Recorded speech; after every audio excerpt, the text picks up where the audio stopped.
Hello guys, and how do you know that Putin has big problems? He disappears from the media. He stops visiting various public events and he does not answer the questions. And right now millions of Russians have millions of questions. Constant attacks on Moscow with destroyed military facilities and oil refinery, no comments. Constant attacks on oil industry with a huge gasoline crisis developing in dozens of Russian regions, including their capital. No comments. Crimea. Russians are fleeing the Ukrainian peninsula, the symbol of Putin's war against Ukraine. Again, no comments. And now, the so-called veteran of the so-called special military operation recorded a video in which he spoke about the crimes in the Russian army against the Russian soldiers and begged Putin for comments and reaction. No comments, no reaction. This tells you everything about Putin himself. He is a classical coward. He is an extremely weak person, a classical FSB officer that always hides when sees real problems, real challenges, or real leaders. This is exactly how bullies act. But what is important, right now such comments about his fear, about his panic, come not from foreign observers, but actually from millions of Russians who were his great supporters and were prepared to sacrifice their freedoms for the sake of the so-called stability guaranteed by Putin. Now they see he is weak. He keeps talking only with similar dictators like Lukashenko, inviting him to one of his bunkers, but he is not able even to comment on a number of situations that, trust me, make Russians very worried. Let's have a closer look how this public opinion about Putin shifted the moods and why more and more Russians name the special military operation a real war. My name is Anna, I'm from Ukraine, I'm in Ukraine, and if you want to see the defeat and demilitarization of Russia, subscribe, share these videos to demonstrate your solidarity, but most importantly, to spread the truth. Right now, internal Russian polls demonstrate that the population is extremely worried. The level of anxiety and panic is way higher than it was even during the Kursk operation. And I need to remind you that was for the first time in the Second World War when foreign troops entered the Russian territory. It didn't bother them that much as what they witness right now. And perhaps the most influential change and shift was constant attacks on the Russian capital, Moscow, and it seems they can continue because we keep developing long-range drones and Putin keeps supporting the idea of war. And the fact that Russian capital, that was described by Putin himself as the safest city in the world, with lots of his oligarch friends living in it, with real circles of air defense, the best air defense did not protect them from destruction of an oil refinery, various military facilities, a space surveillance center, persuades all Russians, even in very distant regions, that Putin cannot guarantee security or stability, like the brand of his regime. And most importantly, he does not comment on this situation. There are no comments coming from Putin about the attacks of hundreds of Ukrainian drones during weeks on the Russian capital, with thousands of Russians recording videos how frightened they are, asking for support, explanation, and even telling that they learn more about the situation in Russia based on the Ukrainian Telegram channels. Just imagine the level of absurdity. And Putin does not provide any comments. Then, Crimea.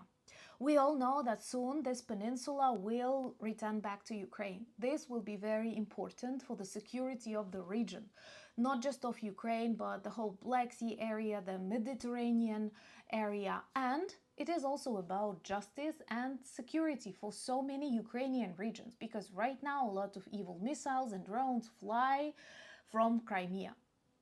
And right now it is isolated, bridges are broken, and thousands of Russian invaders, people who relocated with the push from the Kremlin, return back to Russia. And the Kerch Bridge is overloaded with people. 2,500 people were standing a couple of days in a queue, and perhaps right now the number is bigger.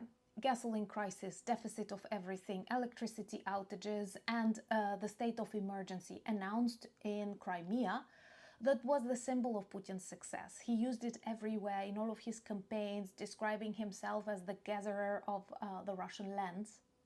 And he failed. And he does not give any comments on this too. When Russian military does not have access to logistics, to the things they need, when the so-called head of the administration of the invaders in Crimea, Aksyonov, announced the state of emergency, the president of the Russian Federation, the so-called leader, does not have any comments. He is hiding. They don't know where he is, perhaps in one of his bunkers together with many of his doubles. Then, another huge event that we discussed in detail on Anna Danilchuk channel is the address of the so-called veteran of the so-called special military operation, Alexander Lunin, Russian officer, real person, that addressed Putin and described all the crimes committed against the Russian soldiers, extortion of money, torture, various pits, and demanded a personal conversation with the Kremlin leader. And no comments coming from the Kremlin. Peskov, Putin's spokesperson, said that he saw the video, but he didn't have any comments on that. Some say that this Lunin is already arrested, and if you want to know more about the whole situation, do watch the video on Anna Danilchuk channel. But again, he has a soldier. They love describing these war criminals as the Russian heroes. And he does not speak with them after tons of problems he described in his video that reached 12 million views in less than a day. And everybody in the Kremlin knows about that video. And they know that Russians keep sharing it because the problems he was exposing are very real. And he actually hints that the situation in Russia in general is very bad. And Putin hides from his population. He does not show the image of that strong, bear-riding Kremlin dictator. He invited tired Lukashenko to one of his bunkers after the ultimatum ended, and Lukashenko switched off drone retransmitters located on his territory that the Russian army was using to target Ukrainian cities, the northern regions. And perhaps Putin was very angry because this also showed that even Lukashenko, his puppet, totally dependent on him, oldest dictator, longest dictator in the European country, decided to listen to Zelensky because they know Ukrainian army is strong and they know we stand for the truth and God is on our side. And with all the difficulties, all the betrayals, look at us 4.5 years after the beginning of the full-scale invasion. Nobody believed we would be able to demilitarize Russia. We would be able to shake Putin's regime, and trust me, it is extremely endangered. Perhaps right now is the worst time in Putin's career. And I do want to ask you, how do you think, will this war end with a coup against Putin or with the Ukrainian troops liberating the Kremlin and Belarus? It's super interesting to know your prediction, but we keep implementing the only working peace plan, and you all know it's to defeat and demilitarize Russia. I don't know what were Lukashenko and Putin talking for 2 days without any comments, hiding somewhere in these bunkers, maybe in Valdai, where they actually deconstructed most of Putin's residence, perhaps putting it underground, and this man belongs to the underground. I hope you get my metaphor. But anyway, with all this evil that they are doing, they become weaker and weaker with each day.